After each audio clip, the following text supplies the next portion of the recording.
High friend welcome to my channel blessings cake.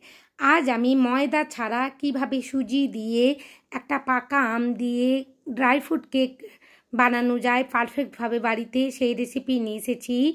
आमार एई रेसिपिटा देखले आपनाराओ बाड़ीते perfect भावे एकटा ड्राई फ्रूट केक बानाते पारबेन सुजी दिए। एखाने काप और ग्राम दुटो मेजारमेंट निये आमी देखिए देब। एखाने देखुन आमी सुजी निये निচ্ছি।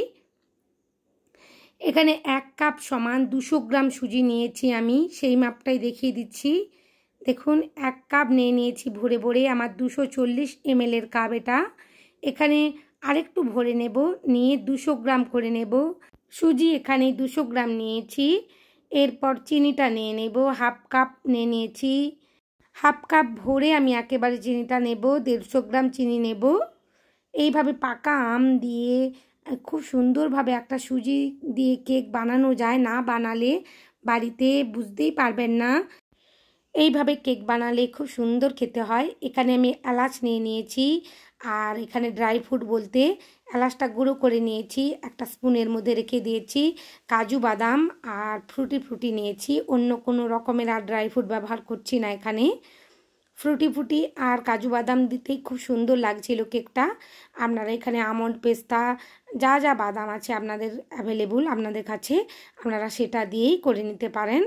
छोटो छोटो करे आमी काजू बादामटा केटे निচ্ছি। खूब सुंदर भावे केटे निते हबे। सुजिटा आमी एकेबारे छोटो दानारই নিয়েছি, তবু আমি গুঁড়ো করে নেব। একটা মিক্সি জারের মধ্যে নিয়ে নিলাম, ভালোভাবে দুবার আমি ঘুরিয়ে নেব।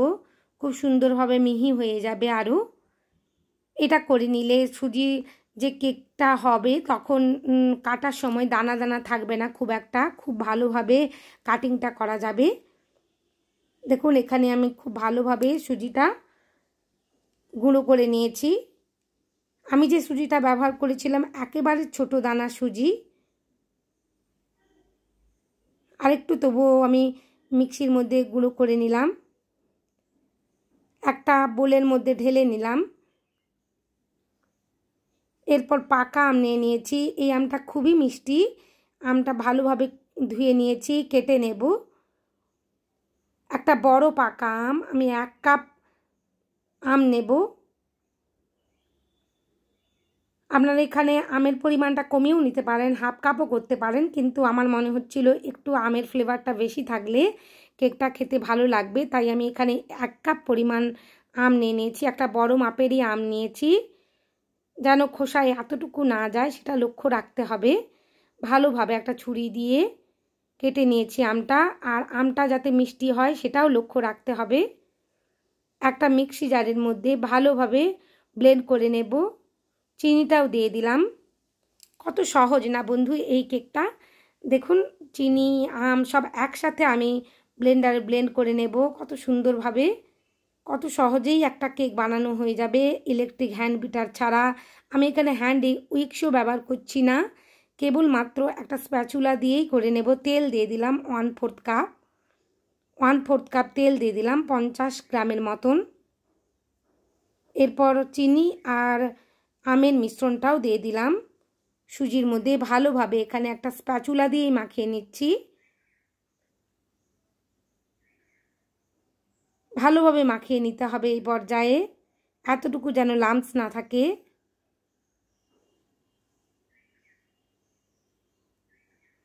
এখানে একটু লবণ দিয়ে দিলাম, আমার মনে হচ্ছিল একটু লবণ দিলে ভালো লাগবে। যেহেতু এখানে আমি তেল ব্যবহার করেছি, বাটার ব্যবহার করছি না। বাটার আপনারা দিতেই পারেন, কোনো অসুবিধে নেই তেলের পরিবর্তে। ধীরে ধীরে মাখানো হয়ে গেছে। আমি এই সুজির মিশ্রণটা মধ্যে একটু মিল্ক পাউডার দিয়ে দেব। আমার যেন মনে হচ্ছিল একটু মিল্ক পাউডার দিলে আরও টেস্টটা দ্বিগুণ হবে। 2 টেবিল স্পুন আমি মিল্ক পাউডার দিয়ে দিয়েছি, আর একটু ভালোভাবে মাখিয়ে নেব। একটু যদি গাঢ় মনে হয় এখানে দুধ দিতেই পারেন। আমি লিকুইড দুধ 2 টেবিল স্পুন দিয়ে দেব, দিয়ে ভালোভাবে মাখিয়ে নেব। এরপর চাপা দিয়ে আমি রেস্টে রেখে দেব আধ ঘন্টার জন্য। আধ ঘন্টা থেকে 1 ঘন্টা রেস্টে রাখলেই ভালো।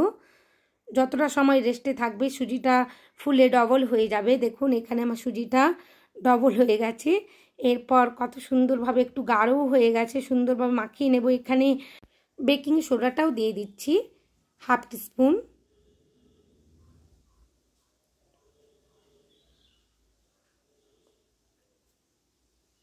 এখানে এলাচের গুঁড়ো দিয়ে দিলাম 2 পিঞ্চ।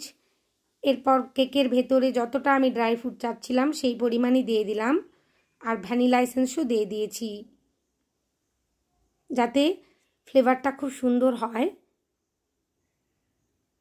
এখানে ইয়েলো ফুড কালারও দিয়ে দিলাম 2 ড্রপ। আপনারা এটা স্কিপও করতে পারেন, কোনো অসুবিধে নেই। আমার আমটা এমনিতেই খুবই সুন্দর কালারফুল আর মিষ্টি ছিল, তবু আমি দিয়ে দিয়েছি যাতে আরও একটু দেখতে ভালো লাগে। আমার ভালোভাবে মাখানো হয়ে গেছে। এরপর আমি যে পাত্রটার মধ্যে গ্যাস ওভেনে বেক করব কেক সেটা বসিয়ে দিয়েছি, আর এখানে একটা পাউন্ড কেকের মোল্ড বাটার পেপার দিয়ে রেডি করেছি। এখানে হাফ টিস্পুন আমি ভিনেগার দিয়ে দিলাম। ভিনেগারটা একেবারে বেকিং করার আগের মুহূর্তে দিয়ে ভালোভাবে ব্যাটারটা মিশিয়ে নিতে হবে, তারপর কেক টিনের মধ্যে পোরিং করে নিতে হবে। ধীরে ধীরে কেক টিনের মধ্যে সমস্ত ব্যাটারটা আমি ঢেলে দিচ্ছি, আর একটু ব্যাটার আমি বাঁচিয়ে রেখেছিলাম 2 কাপ কেক বানিয়ে নেব বলে। 2 কাপ কেকের মোল্ডেও আমি ঢেলে দেব। এগুলো ডাইরেক্ট বেক বলা হয়। এই কাপ কেকগুলো কোনো রকমের মোল্ডে বসানোর প্রয়োজন নেই, ডাইরেক্ট একেবারে গ্যাস ওভেনের উপরেও যদি একটা প্লেট রেখে কড়ার মধ্যে আপনারা করেন সেটাও হবে, বা ওটিজির মধ্যেও ডাইরেক্ট বসিয়ে দিলে সুন্দর বেক হয়ে যাবে। এরপর উপর থেকে আমি গার্নিশিংগুলো সাজিয়ে দিচ্ছি, কাজু বাদাম আর ফুটি ফুটি ছড়িয়ে দেব তাতে কেকটা আরও সুন্দর দেখতে লাগে। এইভাবে সুজি দিয়ে ম্যাঙ্গো দিয়ে যদি একটা কেক বানান, কেকটা খেতে অসাধারণ লাগে। বাড়িতে একবার অবশ্যই বানাবেন এই আমের সিজনে, খুবই সুন্দর খেতে হয়। আর ভালো লাগলে অবশ্যই লাইক শেয়ার কমেন্ট করবেন বন্ধুরা। আমার চ্যানেলে নতুন বন্ধু হয়ে থাকলে চ্যানেলটা সাবস্ক্রাইব করবার জন্য অনুরোধ জানালাম। আমি 45 মিনিটের জন্য বেক করে নেব। 45 মিনিটের মতন আমার লেগেছে এখানে বেক হতে। খুব সুন্দর একটা ক্লিনভাবে পরিষ্কার একটা স্কিওয়ার বেরিয়ে এসেছে, কোনো রকমের ব্যাটার লেগে নেই। খুব ভালোভাবে বেক হয়ে গেছে। আপনাদের আমি মোল্ড আউট করেও দেখিয়ে দেব। একটু ঠান্ডা হলেই মোল্ড আউট করলে ভালো। আমার এখানে গরম অবস্থাতেই আমি মোল্ড আউট করছিলাম। দেখুন এখানে বেকিং পেপারটা ছাড়িয়ে নেব। ভীষণই গরম কেকটা। কাপ কেকগুলো খুব সুন্দরভাবে রেডি হয়ে গেছে। এরপর কাপ কেকগুলো সরিয়ে দিলাম, আর বাটার পেপারটা আমি সরিয়ে নিচ্ছি। সুজি দিয়ে এত সুন্দরভাবে একটা কেক বানানো যায় সত্যি জানা যেত না যদি না বানাতাম। আর ম্যাঙ্গো দিয়ে অসাধারণ লাগছিল টেস্টটা। বাড়িতে অবশ্যই একবার বানাবেন, আমি বারবার বলছি বন্ধুরা, অসাধারণ খেতে হয় বাচ্চার টিফিনে বা নিজের অফিসে নিয়ে যাওয়ার জন্য। অসাধারণ একটা কেক। যারা ময়দা পছন্দ করেন না, সুজি দিয়ে অবশ্যই এই কেকটা বানাতে পারেন। খুবই নরম সফট স্পঞ্জি হয়। ধীরে ধীরে আমি কেটে নেব, একটু গরম অবস্থাতেই কাটছি।